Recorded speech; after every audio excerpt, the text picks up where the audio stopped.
There has never been a moment in history where buying a console was better than building your own PC. Consoles had terrible FPS, and you could always spend the same amount of money or less building a computer that would perform infinitely better. Everything that Sony, Microsoft, or Nintendo put out could never compete with the PC master race. And then last month, Sony introduced the PlayStation 5, and for the first time ever, it might actually be better to buy a console.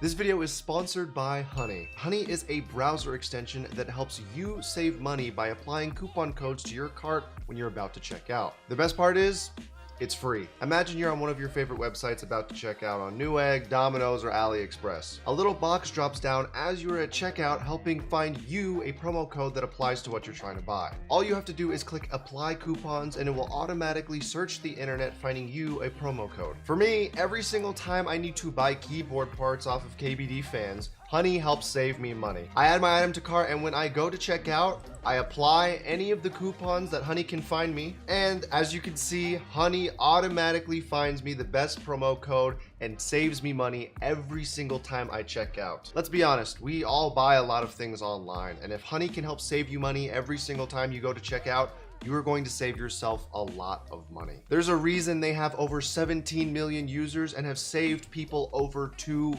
billion. Honey supports over 30,000 stores online, and by not having Honey installed, you are passing up on a lot of free money. It's free and finds you the best coupon with one click, so go to joinhoney.com/ChristopherYee and install it today. Thanks again to Honey for sponsoring this video. Now let's get back to it.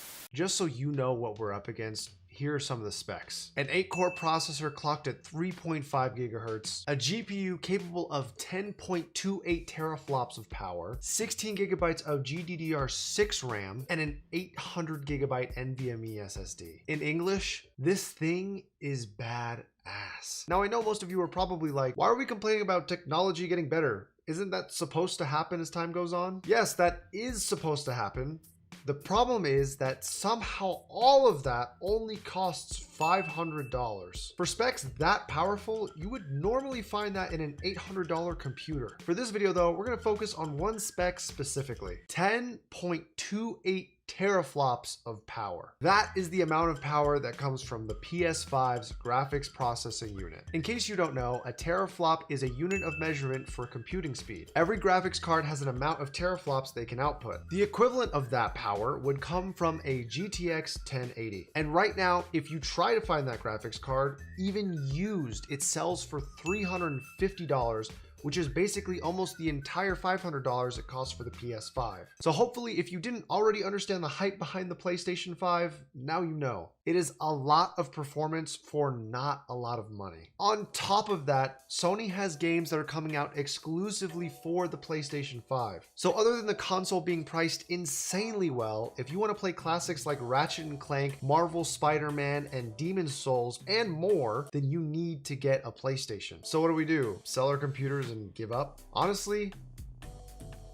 maybe. But before we do that, I'm not going down without a fight. I spent a lot of time trying to find the perfect build, the cheapest yet packed with performance PC that you can build despite how hard it is to find computer parts right now. And I finally think I have something that you guys can build. Just promise me one thing. At the end of it all, let me know what you think. Is this PC worth it? You can leave a comment below, or if you want to have a conversation in real time, you can follow me on Twitch. I go live a few times a week, so if you join my Discord server or have the Twitch app downloaded onto your phone, you'll get a notification for when I go live. Okay, without further ado,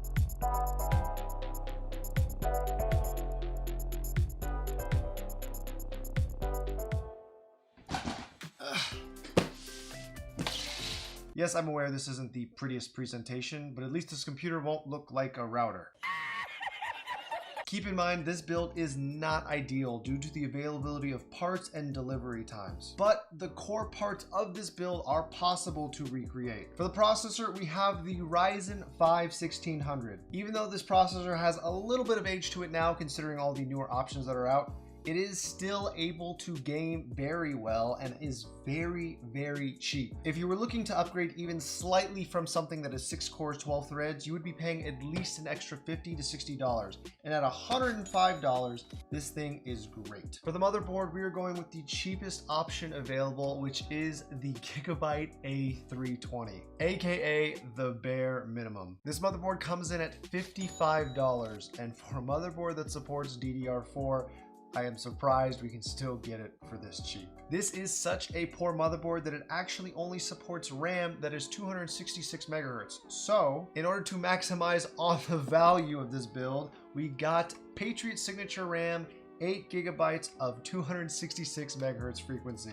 This RAM only costs $30. Now, some of you may know that lower frequency RAM does actually impact the FPS in games on Ryzen processors, but the reason we are trying to keep everything so cheap is because we are trying to spend most of our budget on the graphics card in hopes that it will carry this computer in its worth. Now, before I show you the graphics card, I want to tell you something that we haven't talked about in a long time. EVGA Midweek Madness. EVGA Midweek Madness is a sale that happens every midnight of Wednesday morning. Every midnight of Wednesday. As soon as Wednesday starts Pacific Standard Time.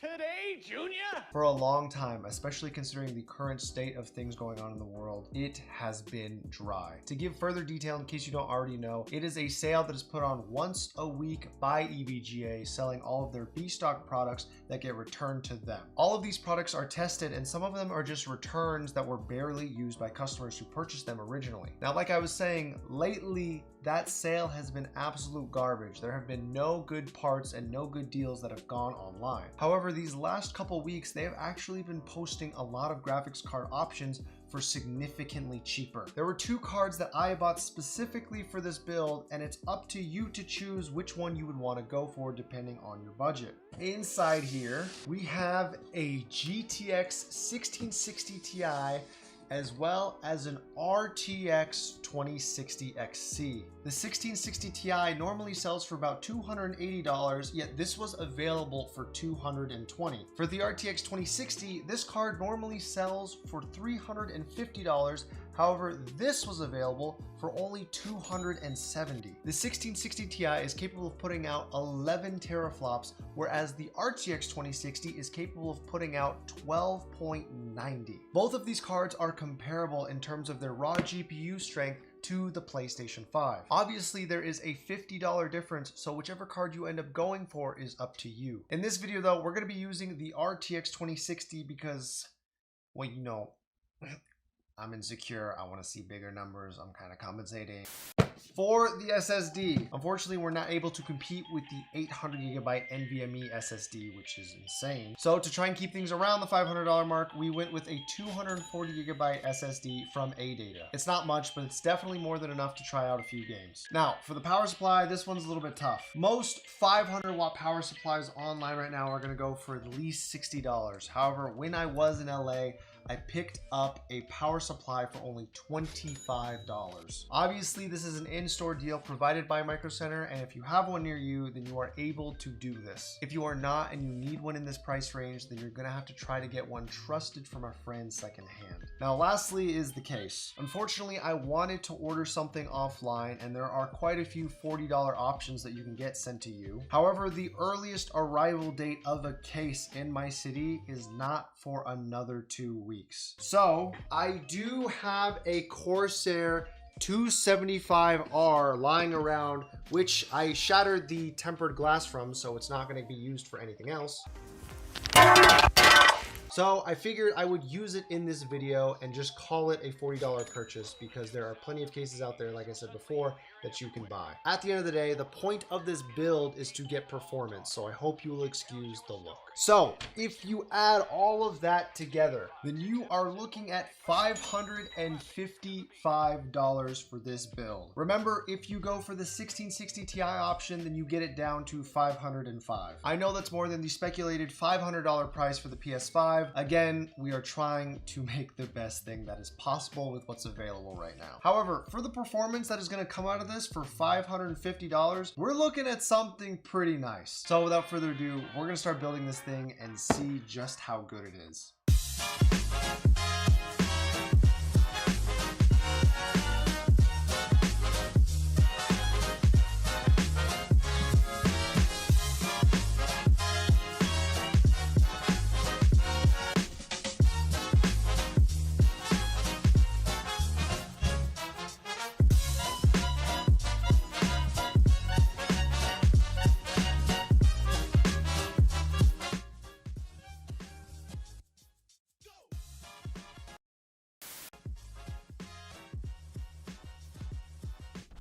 Okay, 3, 2, 1.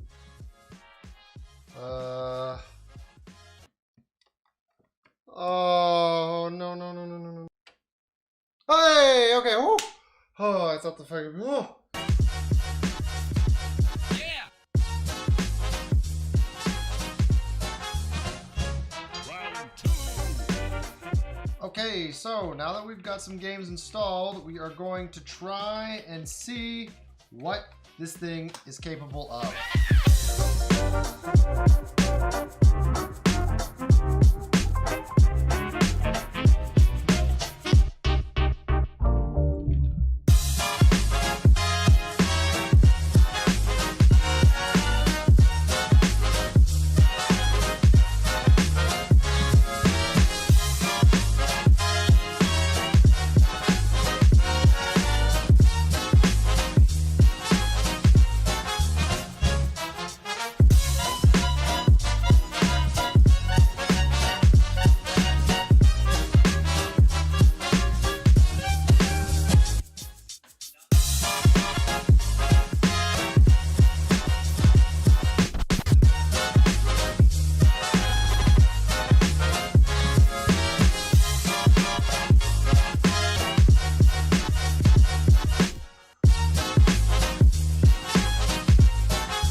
So if we take a look at the Fire Strike score, we're 80% ahead of all results taken in this year so far with a score of 16,282.